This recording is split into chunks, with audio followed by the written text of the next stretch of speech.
सचिन नाम के लाखों लोग होंगे, मगर सचिन तेंदुलकर को लाखों में एक बनाता है उनका हुनर, उनकी विशेषता। जब तक हम किसी व्यक्ति की विशेषता नहीं पता चलती, उसकी अहमियत भी समझना मुश्किल हो जाता है। आज की इंग्लिश क्लास में हम इसी विषय से जुड़े कुछ शब्द सीखने वाले हैं। जो शब्द किसी व्यक्ति, वस्तु, जानवर या जगह आदि की विशेषता बताता है, उसे विशेषण कहते हैं। जैसे ऊंची इमारत, सफेद घोड़ा, ठंडी आइसक्रीम या फिर गर्म मौसम। अब इसमें ऊंची, सफेद, ठंडी और गर्म विशेषण हुए। विशेषण को इंग्लिश में एडजेक्टिव्स कहते हैं। तो अगर हमें विशेषण की परिभाषा को इंग्लिश में दोहराना हो तो हम कहेंगे adjectives describe how something feels, looks, sounds, tastes and acts. Adjectives English grammar का एक बहुत ही इम्पॉर्टेंट हिस्सा है। ये हमारी मदद करता है किसी भी चीज़ का वर्णन करने में। Adjectives का प्रयोग हमारी रोज़ की बातों में अक्सर होता है। मेरा नाम है मायरा और आज हम सीखेंगे कुछ ऐसे ही एडजेक्टिव्स के बारे में। तो आइए शुरू करते हैं आज की इंग्लिश क्लास। आज का सबसे पहला एडजेक्टिव है इंटेलिजेंट। इंटेलिजेंट का मतलब होता है बुद्धिमान। अब फॉर एग्जाम्पल, आप बुद्धिमान हैं, यू आर इंटेलिजेंट। वो बुद्धिमान लड़का है, he is an intelligent boy. मेरे बच्चे बहुत बुद्धिमान हैं, My children are very intelligent. मेरा बेटा बुद्धिमान है, My son is very intelligent. मेरी बेटी बुद्धिमान है, My daughter is intelligent. तो इस तरह आप इस एडजेक्टिव का उपयोग करेंगे। अगला एडजेक्टिव है हमारा करिश्मेटिक। करिश्मेटिक का मतलब होता है करिश्माई। करिश्माई लोग वो होते हैं जिनकी तरफ लोग आकर्षित होते हैं, या फिर उनमें ऐसी कोई बात होती है जिससे लोग उनके आसपास रहना पसंद करते हैं। देखते हैं कुछ एग्जाम्पल्स करिश्मेटिक के। उसकी पर्सनालिटी करिश्माई है, he has a charismatic personality. ज़्यादातर खिलाड़ियों की एक करिश्माई शख्सियत होती है। Most sportsperson have a charismatic personality. मुख्यमंत्री ने करिश्माई भाषण दिया।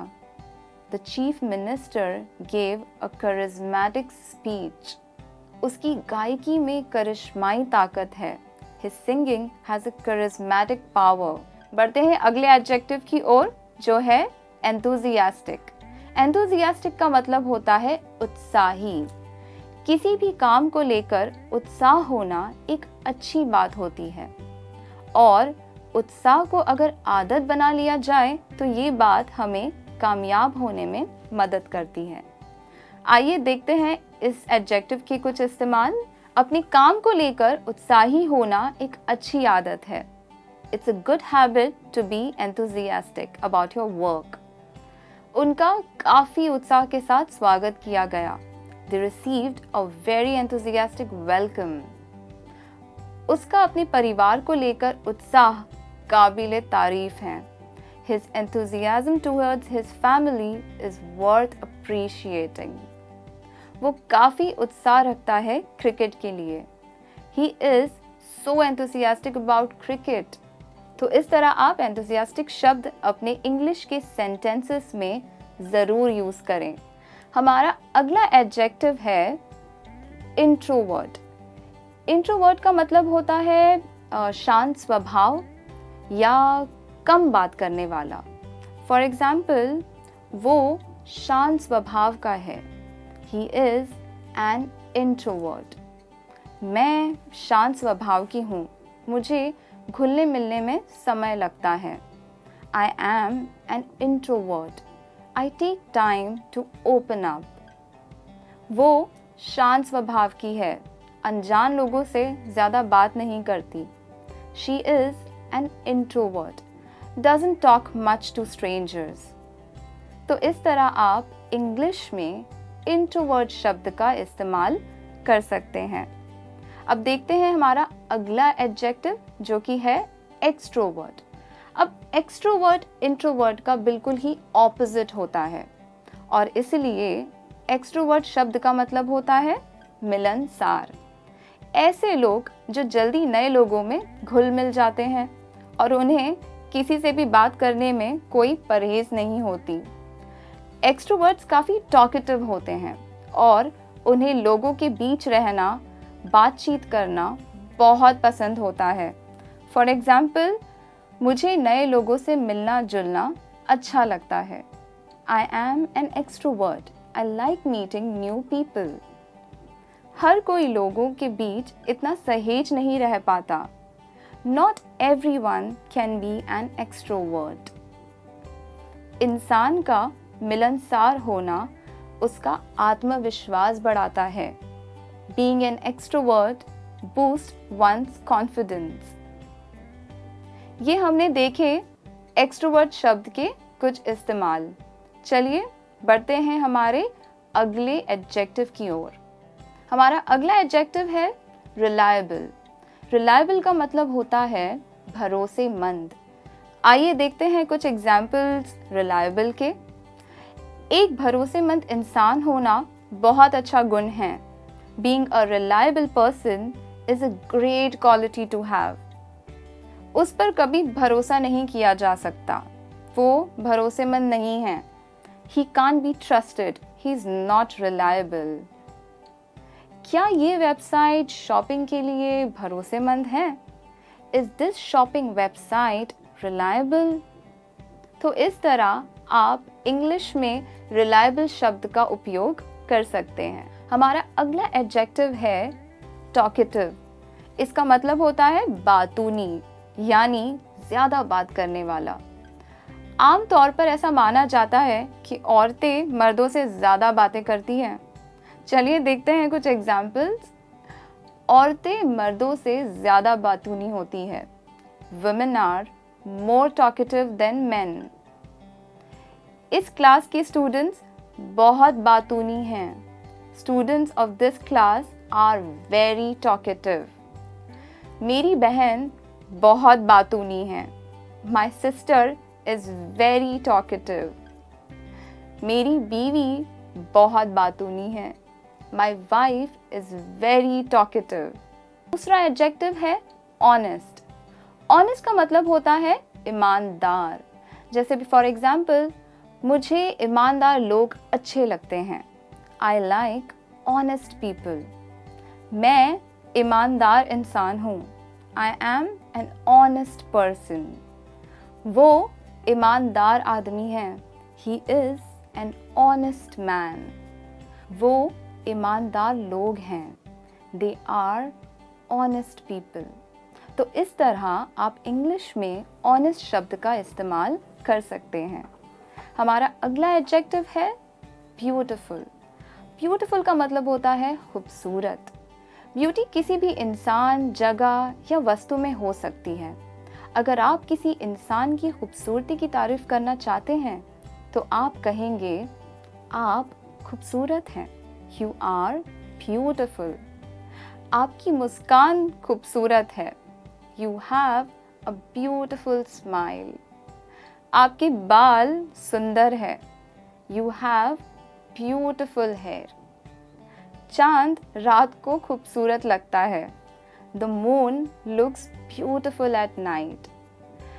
आज का दिन खूबसूरत है। It's a beautiful day. अब इसके अलावा आप किसी जगह की खूबसूरती की भी तारीफ कर सकते हैं। तो यहाँ पर हम कह सकते हैं कश्मीर कुदरती सुंदरता से भरपूर है। Kashmir is full of natural beauty. Switzerland मशहूर है अपनी कुदरती सुंदरता के लिए। Switzerland is famous for its scenic beauty. क्या खूबसूरत जगह है। What a beautiful place. तो इस तरह अगर आपको किसी की तारीफ करनी हो या फिर किसी जगह की तारीफ करनी हो तो आप इस एडजेक्टिव का इस्तेमाल कर सकते हैं। अगला एडजेक्टिव है शाय। शाय का मतलब होता है शांत स्वभाव। चाहे हम लड़के की बात कर रहे हों या लड़की की, शाय शब्द का इस्तेमाल नहीं बदलता। फॉर एग्जाम्पल, ये बहुत शर्मीला है। He is very shy. ये बहुत शर्मीली है। She is very shy. English में बात करने से शर्माइए मत। Don't be shy to speak in English. लोगों के सामने बात करने से शर्माइए मत। Don't be shy to speak in front of people.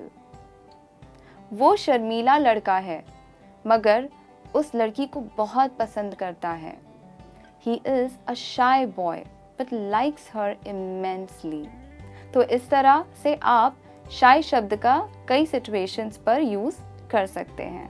हमारा अगला एडजेक्टिव है बोरिंग। बोरिंग का मतलब होता है उबाऊ, यानी ऐसी चीज या ऐसा इंसान जो बिल्कुल मजेदार ना हो। आइए देखते हैं बोरिंग के कुछ एग्जाम्पल्स। कल की क्लास बहुत बोरिंग थी। Yesterday's class was very boring। उस सिंगर ने ऑडियंस को बोर कर दिया। That singer bored the audience। वो फिल्म बहुत बोरिंग थी। That film was very boring। तुम बोरिंग हो। You are boring। तो इस तरह बोरिंग वर्ड का कई जगह पर आप इस्तेमाल कर सकते हैं। Our next adjective is hard working। इसका मतलब होता है मेहनती। तुम बहुत मेहनती हो। You are very hard working। मैं बहुत मेहनती हूँ।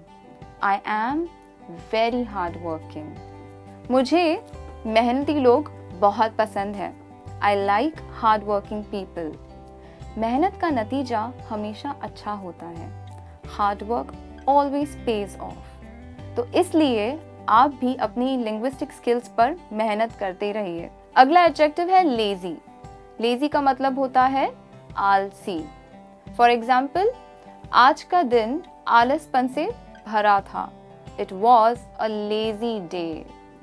शेर एक आलसी शिकारी है। Lion is a lazy Hunter.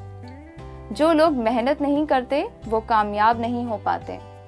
People who are lazy find it hard to succeed।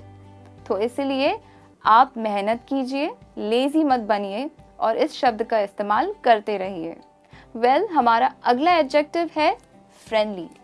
Friendly का मतलब होता है मैत्रीपूर्ण या फिर दोस्ताना स्वभाव। फॉर एग्जाम्पल, उसके पिता दोस्ताना स्वभाव के हैं। His father has a friendly nature। उसका स्वभाव काफी मैत्रीपूर्ण है। She has a friendly nature। कितना दोस्ताना शहर है ये। What a friendly town। तो इस तरह आप फ्रेंडली शब्द को यूज कर सकते हैं कई सिचुएशंस पर। आज का हमारा आखिरी एडजेक्टिव है फनी। फनी का मतलब होता है मजेदार या फिर मजाकिया। कुछ लोग बहुत ही मजेदार होते हैं, हर वक्त लोगों का मनोरंजन करते रहते हैं। जैसे मेरा दोस्त बहुत ही मजाकिया है। My best friend is very funny. आप इतने मजाकिया कैसे हो सकते हैं? How can you be so funny? मजेदार होना एक कला है। Being funny is a talent. वो काफी मजेदार इंसान है। He is a funny person और ही इज सो फनी। मुझे लगता है ये काफी मजेदार है। I think it's very funny. उसने मुझे एक मजेदार कहानी सुनाई। He told me a funny story। ये थे कुछ एडजेक्टिव्स जो आपको अपनी डेली कॉन्वर्सेशन में मदद करेंगे। अगली बार आप किसी की तारीफ करें या फिर किसी चीज़ को डिस्क्राइब करें तो इन एडजेक्टिव्स को ज़रूर यूज़ करें।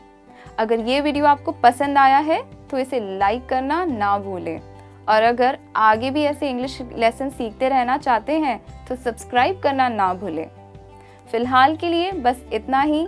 देखते रहिए हमारा चैनल और सीखते रहिए English. Remember, the more you practice, the better you will get। See you again in the next video। तब तक के लिए बाय बाय, टेक केयर।